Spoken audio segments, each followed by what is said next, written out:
Pourquoi il n'y a pas de bachelorette? Pourquoi c'est toujours un harem avec des filles qui se battent pour les mecs? Alors qu'au quotidien, mais t'as toujours plein de garçons qui courent après les filles.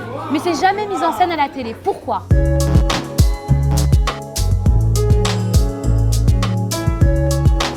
Être une femme en 2019, c'est être une femme qui s'assume, qui est libre d'être qui elle est et comment elle veut être surtout. Maintenant, la femme, elle reste plus à la maison. Maintenant, la femme, elle se lève les fesses, elle va travailler. J'essaye toujours en tout cas de renvoyer une image de femme forte. Être indépendante, pour moi, c'est le plus important. Financièrement, au niveau de sa vie, de ses amis, de son homme, de tout en fait. Une femme n'a pas à compter sur un homme pour vivre. Il y a beaucoup de femmes qui ont la peur d'être seules et qui vont rester par exemple avec des hommes qui ne leur correspondent pas. Il y a dans des pays où la femme vient à peine d'être autorisée à conduire. Je ne suis pas d'accord avec ça. C'est-à-dire qu'une fois que vous avez souffert pour X ou Y raison, même si vous êtes amoureuse, vous n'êtes pas obligé de subir. Il faut être franche avec vous-même et il faut dire surtout que vous êtes une femme, vous avez confiance en vous et vous avez besoin de personne. Même à la télé, il y a beaucoup de choses qui sont encore misogynes. Enfin, il y a toujours encore des injustices, il y a des inégalités. Il y a deux stéréotypes de femmes dans la télé-réalité. La fille qui ne va pas se prendre la tête,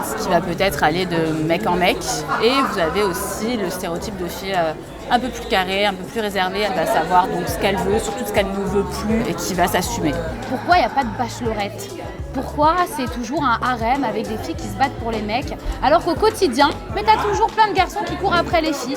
Mais c'est jamais mis en scène à la télé. Pourquoi? On est vraiment sujette, entre guillemets, à la critique facile, nous les femmes, dans la télé-réalité, que ce soit physique, que ce soit comportementale. Il faut être en paix avec soi-même, en paix avec ses choix, ne pas avoir peur de dire ce qu'on pense et s'affirmer surtout. C'est vrai qu'avant, les personnes de télé-réalité, elles étaient beaucoup critiquées. Et puis maintenant, je trouve que ça s'est beaucoup calmé parce qu'il y a plein de gens de télé-réalité qui sont devenus des femmes businesswomen. Je pense que c'est important en tout cas qu'on ne soit pas inférieur à l'homme aujourd'hui. Il faut continuer en fait à se battre, il n'y a rien qui est acquis. Je ne comprends pas tous ces haters qui s'acharnent à chaque fois sur les gens connus. Si vous ne nous aimez pas, arrêtez de nous suivre. Achetez-vous une vie. Le temps que vous perdez à écrire un commentaire qui est négatif, c'est des minutes en moins dans votre vie pour qu'elle soit meilleure justement. Je trouve ça ridicule d'aller commenter les photos pour aller critiquer, surtout quand c'est des critiques sur le physique. Malheureusement, en fait, on est dans une société où c'est vrai que quand une femme se met à répondre à quelqu'un qui l'insulte ou qui la drague un petit peu trop explicitement, malheureusement, ça peut se retourner contre elle. Vous nous descendez clairement, mais nous, tout va bien dans notre vie.